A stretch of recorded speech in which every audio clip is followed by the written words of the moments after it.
Welcome back to Splendid Tales, where stories don't just whisper, they roar. If you're new here, grab a seat and hit that like button before the hallway lights flicker on you. For my returning family, you already know. Things are about to get spicy. Oak Ridge High's hallway reeked of cheap bleach and yesterday's fries, the kind of smell that makes you question if humanity still has hope. Enter Brad, the blonde-haired, motor oil slick tyrant who thought bullying was a sport and racism his personal birthright. He strutted down the hall like the building was built in his grandfather's name. Arrogant? Please. Brad invented arrogance. And then he saw her. Catherine. Quiet, sharp-eyed, and always slipping between crowds like a ghost who refused to be noticed. But Brad didn't like invisibility. No, Brad liked victims. And in that moment, Catherine became his stage. He spat a racial slur so sharp the lockers rattled, then with a grin that oozed pure venom, he lunged. His arm hooked around her throat, squeezing with the eagerness of someone who thought cruelty was currency. Catherine gasped as her back hit the wall, her bag slipping to the floor. The hallway reacted instantly. A few kids laughed nervously. One whispered, "Man, Brad's gone too far," while his crew clapped and barked like circus dogs cheering for their ringleader.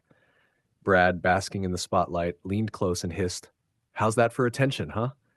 His pale face flushed with excitement, eyes wild with the thrill of domination.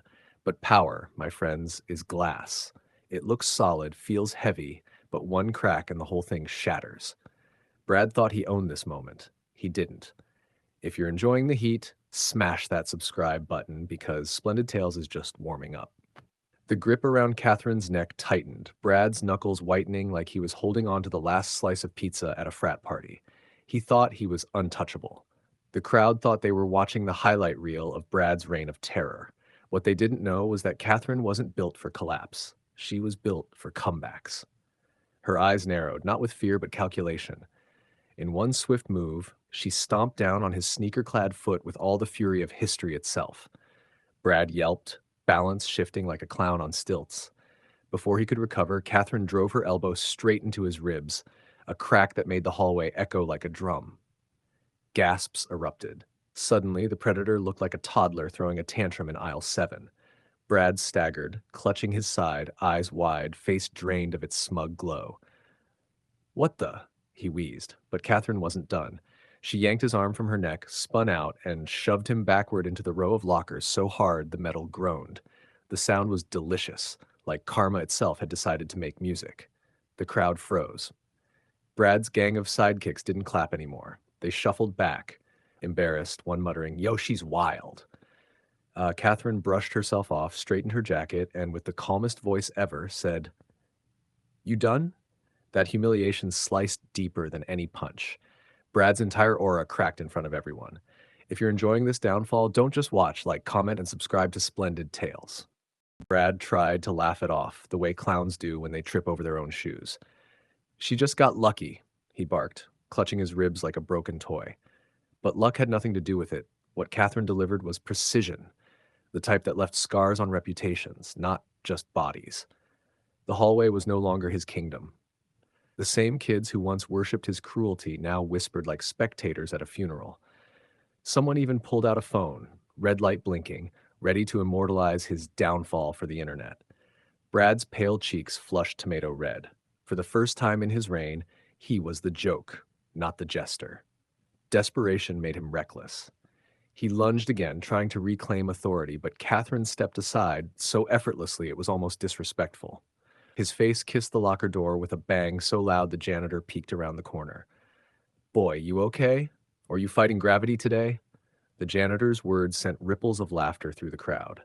Brad staggered back, lip split, pride shattered, and Catherine, she simply stood there, untouchable, as though the entire hallway bent to her calm. No fists needed anymore. Her silence was louder than his screams. And that silence, oh, it burned him worse than the rib shot. Brad realized humiliation is permanent ink. Once it stains, it doesn't wash out. If you're loving how karma's serving this fool, smash that like button and subscribe to Splendid Tales. Trust me, you don't want to miss what comes next. Brad limped through the hallway like a broken marionette, pride leaking faster than the blood from his split lip. His friends, gone. His kingdom burned to ash. The phones recorded everything: Catherine's calm resistance, his pathetic collapse, the janitor roasting him into oblivion. By lunch, the clip had gone viral across the school group chats. The title, Brad the Racist Gets Folded by Queen Catherine. Even teachers chuckled behind their mugs of coffee.